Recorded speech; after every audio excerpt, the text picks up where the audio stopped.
दुनिया में अपना लोहा मनवाने के बाद भारतीय रेलवे ने एक और इतिहास रच दिया है। दुनिया का सबसे ऊंचा चिनाव ब्रिज बनने के बाद अब देश का दूसरा सबसे ऊंचा ब्रिज का मिजोरम में बन चुका है। इसके साथ ही मिजोरम भारतीय रेलवे ने बड़ी सौगात दी है, क्योंकि अब मिजोरम के दुर्गम रास्तों तक भारतीय रेल पहुंच चुकी है। देखिए मिजोरम को मिली भारतीय रेलवे की सौगात से जुड़ी यह खास रिपोर्ट।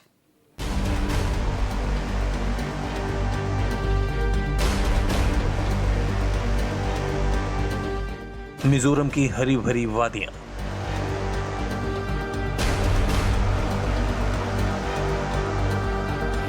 और इन हरी भरी वादियों के बीच बना देश का दूसरा सबसे ऊंचा ब्रिज 144।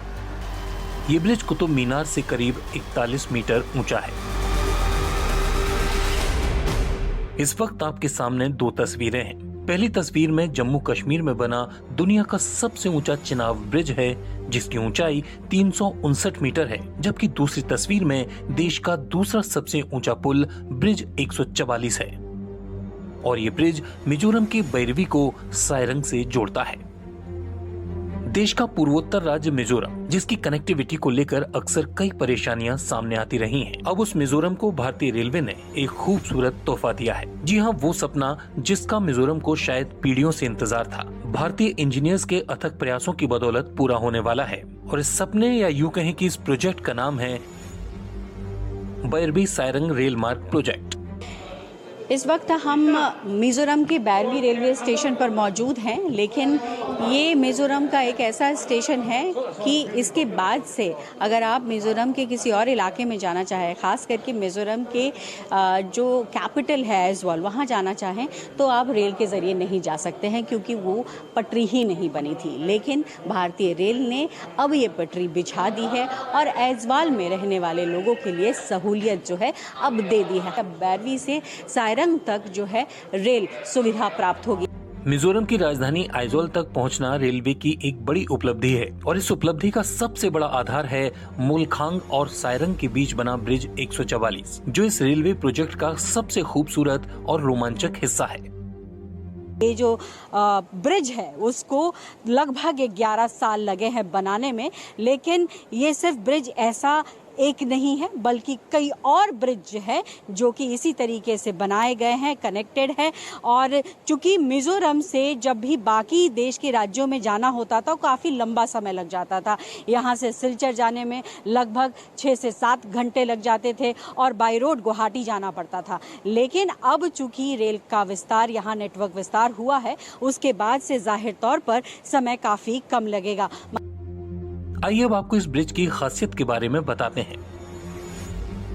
दरअसल ये देश का दूसरा सबसे ऊंचा ब्रिज है, जिसकी ऊंचाई 114 मीटर है। मतलब ये पुल कुतुब मीनार से करीब 41 मीटर ऊंचा है, जबकि इसकी लंबाई 370.8 मीटर है। इस पुल में हॉलो पायर लगे हैं, साथ ही इस पर स्लीप फॉर्म टेक्नोलॉजी पर काम हुआ है। इस पुल में कुल 6 गार्डर दिए हुए हैं, जिनके दोनों तरफ पाथवे भी बनाए गए हैं, ताकि किसी आपात स्थिति में ट्रेन पुल पर रुकती है तो पैसेंजर्स को आसानी से उतारा जा सके। इस ब्रिज का निर्माण सिस्मिक जोन 5 में किया गया है। ब्रिज पर भूकंप का असर न हो, इसे उसी हिसाब से बनाया गया है। इस पुल को अगले 100 साल के हिसाब से डिजाइन किया गया है। चीफ प्रोजेक्ट इंजीनियर के मुताबिक इस पुल के पिलर्स को भी स्पेशली डिजाइन किया गया है। इसके 2 सबसे बड़े पिलर को नाली के बीचों बीच बनाया गया है, ताकि पहाड़ी की स्टेबिलिटी बनी रहे। साथ ही पानी के फ्लो में कोई परेशानी न आए, इसके लिए पिलर के नीचे मल्टी सेल बॉक्स भी लगाए गए हैं। हमें 11 साल लग गए इस प्रोजेक्ट को कंप्लीट करने में। ये जो हमारा प्रोजेक्ट है, इसका जो टोटल 51.38 किलोमीटर की इसकी जो लेंथ है, हम उसको 3 पार्ट में डिवाइड कर सकते हैं। मतलब कि ये पूरे का पूरा प्रोजेक्ट का अलाइनमेंट है हमारे हिली टेरेन में पास होता है। और जो 3 पार्ट में हम लोग बोल सकते हैं कि हर एक पार्ट अपने आप में हमारे लिए एक चैलेंज रहा है। टनल, इसमें टोटल 48 नंबर ऑफ टनल्स हैं, जिनकी की टोटल जो कुल लंबाई जो बनती है वो 15.8 किलोमीटर। उत्तर पूर्व का ये इलाका, जिसे हेवन ऑफ नॉर्थ ईस्ट कहा जाता है, अब भारतीय रेलवे के नक्शे पर दर्ज हो चुका है। आइजोल से महज 12 किलोमीटर दूर बने सायरंग स्टेशन तक भारतीय रेल पहुंच चुकी है, और ये संभव हो पाया है बैरवी सायरंग रेल प्रोजेक्ट के तहत। आइए अब आपको इस प्रोजेक्ट के बारे में विस्तार से बताते हैं। पूर्वोत्तर में कनेक्टिविटी और विकास को बढ़ावा देने के इरादे से बैरवी सायरंग रेल मार्ग प्रोजेक्ट शुरू किया गया। 2008-9 में इस प्रोजेक्ट को मंजूरी मिली। प्रोजेक्ट की इम्पोर्टेंस को देखते हुए इसे नेशनल प्रोजेक्ट घोषित किया गया। 2008 से 14 तक इस प्रोजेक्ट को लेकर डिटेल सर्वे किया गया। 29 नवंबर 2014 को प्रधानमंत्री नरेंद्र मोदी ने इसकी आधारशिला रखी। अब 11 साल के कठिन प्रयासों के बाद करीब 51 किलोमीटर लंबा ये रेल मार्ग बनकर तैयार है। इस रेल मार्ग पर कुल 48 टनल बनी है, जो करीब 15.8 किलोमीटर के रास्ते पर पड़ेंगी। साथ ही रेल मार्ग पर बैरबी, कुर्तकी, कौपुई, मुखलांग और सैरांग स्टेशन पड़ेंगे। बताया जा रहा है कि इस प्रोजेक्ट पर करीब 8,213.72 करोड़ रुपए खर्च हुए हैं। अब इस रेल मार्ग के शुरू होने के साथ ही न सिर्फ उत्तर पूर्व के राज्यों के लोगों को राहत मिलेगी, बल्कि दिल्ली से आइजोल की रेल कनेक्टिविटी की भी सुविधा हो जाएगी। यही नहीं, रेलवे का दावा है कि जल्द अलग अलग जगहों के लिए भी यहां से ट्रेन चलेंगी। जो पूर्वोत्तर के राज्य है, खास करके मिजोरम का कनेक्टिविटी का समस्या रहा है। यहाँ के लोग सालों से ये उनका सपना था कि इस तरह का एक रेल सर्विस उनके लिए हो, ताकि यहाँ बैठ के वो देश के हर कोने में पहुँच सके। और आज वो सपना साकार हुआ है और मिजोरम की राजधानी आइजोल भारतीय रेलवे के इस नेटवर्क से जुड़ चुकी है। बहुत ही जल्दी इस यहाँ से अलग अलग जगहों के लिए रेल चलेगी। साथ ही साथ पर्यटन को भी बढ़ावा मिलेगा। इस प्रोजेक्ट के पूरा होने पर न सिर्फ देश के लोगों के लिए मिजोरम पहुंचने की कनेक्टिविटी बढ़ेगी, साथ ही सामरिक और प्राकृतिक आपदाओं के दौरान आने वाली चुनौतियों में भी इस रेलवे नेटवर्क का फायदा मिलेगा। ये पूरा जो इलाका है ये प्राकृतिक सौंदर्य से भरा हुआ है और जो भौगोलिक दृष्टिकोण से, क्योंकि ये काफ़ी चैलेंजिंग है, तो यहाँ पे कई सारे लंबे पुल और साथ ही साथ टनल्स है। ये पूरे प्रोजेक्ट में कुल 48 टनल्स है। इसमें कई छोटे टनल्स है और कई लंबे 1 से 2 किलोमीटर लंबे टनल्स है, जो कि पहाड़ों के अंदर से होते हुए जाती है, जिससे कि हम कम समय में जो ये लंबी दूरी है वो तय करने में सफल हुए हैं।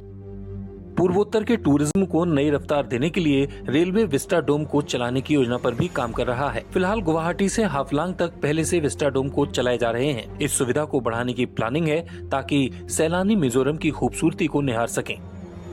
हमें 11 साल लग गए इस प्रोजेक्ट को कंप्लीट करने में। ये जो हमारा प्रोजेक्ट है, इसका जो टोटल 51.38 किलोमीटर की इसकी जो लेंथ है, हम उसको 3 पार्ट में डिवाइड कर सकते हैं। मतलब कि ये पूरे का पूरा प्रोजेक्ट का अलाइनमेंट है हमारे हिली टेरेन में पास होता है। और जो 3 पार्ट में हम लोग बोल सकते हैं कि हर एक पार्ट अपने आप में हमारे लिए एक चैलेंज रहा है। टनल, इसमें टोटल 48 नंबर ऑफ टनल्स हैं, जिनकी की टोटल जो कुल लंबाई जो बनती है वो 15.8 किलोमीटर। सिर्फ यही नहीं, इस प्रोजेक्ट के बनने के बाद से मिजोरम की जनता की खुशी का भी ठिकाना नहीं है। जाहिर है मिजोरम की जनता जानती है कि रेल मार्ग शुरू होने के बाद अब न सिर्फ उनका वक्त बचेगा, बल्कि पैसे की भी बचत होगी। देश के अलग अलग भागों से सीधे आइजोल पहुंच पाएंगे और इसको लेकर के यहाँ की जनता क्या सोचती है ये जानना बेहद जरूरी है। नाम है भाई आपका? मेरा नाम तो अजहर है। ये बताओ, यहाँ तक पहले तो ट्रेन नहीं आती थी, अब आएगी, तो इससे आप लोगों को फायदा है, नुकसान है, क्या है? ये हम लोगों को तो बहुत फायदा है इससे, क्योंकि मतलब बाई रोड आने जाने में तो बहुत दिक्कत होता है, लैंडस्लाइड भी होता है, लोगों को बहुत परेशान होता है। पर जब ट्रेन चालू हो जाएगा तो हम लोगों के लिए बहुत सुविधा होगा आने जाने के लिए। खुशी है जैसे ट्रेन आने तक खुशी है, जैसे कि सामान उमान ट्रेन में ट्रांसपोर्ट के लिए ये आसान नहीं हो जाएगा, बहुत अच्छा होगा रास्ता के लिए भी। रास्ता पहाड़ी रास्ता, जब मानसून होता है तो बारिश बहुत होता है, लगभग 7-8 महीना तक। जब ट्रेन होगा सुविधा होगा हम लोग के लिए, जाना आना के लिए, गुवाहाटी हो या दिल्ली वगैरह, मुंबई, जो भी जाना, हम इंडिया का अंदर जहाँ जाना चाहता है जा सकता है। हम नुकसान ये तो नहीं कह सकते हम, लेकिन यहाँ का हमारा संख्या कम है तो लोग डरते हैं, क्योंकि हमारा संख्या कम है और फिर बाहर से लोग ज़्यादा आएंगे तो फिर उसी में दिक्कत है कुछ लोग का कहने का। लेकिन हमारी तरफ से ट्रेन आने का बहुत अच्छा है। इस पूरे प्रोजेक्ट का डिजाइन IIT गुवाहाटी और IIT कानपुर के सहयोग से किया गया है। बता दें कि पूर्वोत्तर के राज्यों की चीन, बांग्लादेश और म्यांमार जैसे देशों से सीमा लगती है। ऐसे में इस रेल मार्ग का शुरू होना देश के लिए सामरिक और भौगोलिक चुनौतियों के लिहाज से फायदे का सौदा साबित होगा। मिजोरम से News 24 के लिए पल्लवी झा की रिपोर्ट।